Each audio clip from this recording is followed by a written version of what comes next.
Welcome to the Oakland Track and Field Notebook, everybody. My name is Neil Rule, the voice of the Golden Grizzlies. We're here with Oakland Track and Field coach Katrina Brumfield. And Katrina, great to catch up with you. And finally, after what feels like forever, because Katrina, let's be honest, it pretty much has been forever, finally an opportunity for you guys to get back at it. Yes, it's definitely exciting. I think the reality is here that we are starting our season. We didn't know if this moment would happen, so we're just running with it, and just nothing but smiles from the entire staff and student athletes. Running with it, jumping with it, vaulting Yep. with it, all of it. Yep. Yeah, definitely. Didn't even mean to be track funny there, but Yeah. Now you got a future in the track broadcasting game after all this coaching stuff is done. But Katrina, as we look at Oakland's program, where do you see Oakland fitting in terms of the Horizon League and the indoor track and field season? Well, I think this year, continuing to be in the top three is definitely feasible for our student athletes. I think both on the men and women's side, obviously have in our minds that we would love to bring home the championship trophy, and we think about that on a day in and day out that basis on how we can get closer and closer to that moment. And we feel like we're going to be competitive in these strange times and difficult times that we have had to go through so far this year. But we're ready, we're excited, and we think the Horizon League is going to be a very different meet this year, but definitely something where we see ourselves in the top three. Is that an approach that you guys have as a program? Because I've always equated, what you guys are doing with track, this continuous climb that's been going on for the last, say, 5-6 years plus, just a gradual increase, 1 year over the next year, over the next year. It's almost like Amazon stock, I guess you would say, Katrina, like the portfolio. Yeah. There's always a green arrow next to it. There's just a slow and steady progression. Yeah, it's like every year each recruiting class gets better. We fill some holes that we need. After the conference championship meet, you look at where you could have picked up more points. And so that's always a target in recruiting. I think our class this year is phenomenal, and I can't wait to everybody get to know who these freshmen are or transfers.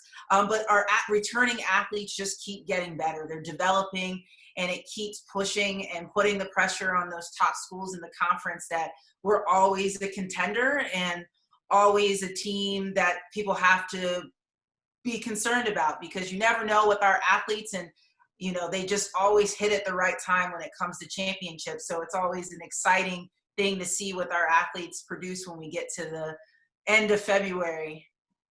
Well, Katrina, in order to compete for championships, coaches always tell me all the time, they say, hey, you need those performances, both on the men's and women's side. And in order to get those performances, you need some big time players, I guess you would say. So give us a couple names that we can get acquainted with, that you guys will be relying on pretty heavily. I think when I think of the men's side right away for indoor, you're going to think of, in the distance side, you're going to think of Connor Getz. He is just the machine. He really didn't run last year indoor, so look for him to be a huge contributor. Jimmy Williams in the sprints will just continue his dominance. He's looking better and better every day in practice, so he's definitely there. Some surprise names that I think I can't wait for people to see is maybe they've flown a little under the radar, but us as a staff have always known them to be in the front. Is your Marcus Nellums on the team that is just a multi-dimensional athlete that can hurdle, he can run for us. And then also looking into the throws, we have some new faces, but the strong leadership of Kyle Petrosky should have really help out in that area. So it's exciting on the men's side. There's just a lot of names that, some names I won't give here. I just want them to kind of show themselves, and then people really be surprised by some of the talent that we have on the men's side. When turning it over to the women's side, I think Megan Nichols in the distance had a breakout year last year, finishing in multiple areas, conference champ.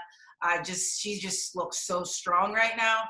Exciting to see her. Maddie Lee makes her return back to the track. She was injured last indoor. So, and there's a lot of numerous, like I said, I'm not trying to give all the loaded guns that we have on the distance side, but there's some heavy hitters there. On the sprint side, we have some new faces. We graduated Chanel Gardner, which was a huge person for us last year. So We have some new faces in Bree Walker looking to step up. She finished in the top 5 last year in the 400. We also have a transfer. I'm not giving that name away, but you'll definitely see her next week when she opens up. She's speedy. And then we have field events that's fielding out. High jump of Hannah Hall looks really, really strong right now. Our multi-women are, man, they have had a strong fall. So there's a lot of names on the women's side. I think we're getting even more as a complete team on the women's side. They definitely have a strong chance, to coming away with the crown, but it's not going to be easy. Youngstown is a force, and they've earned that.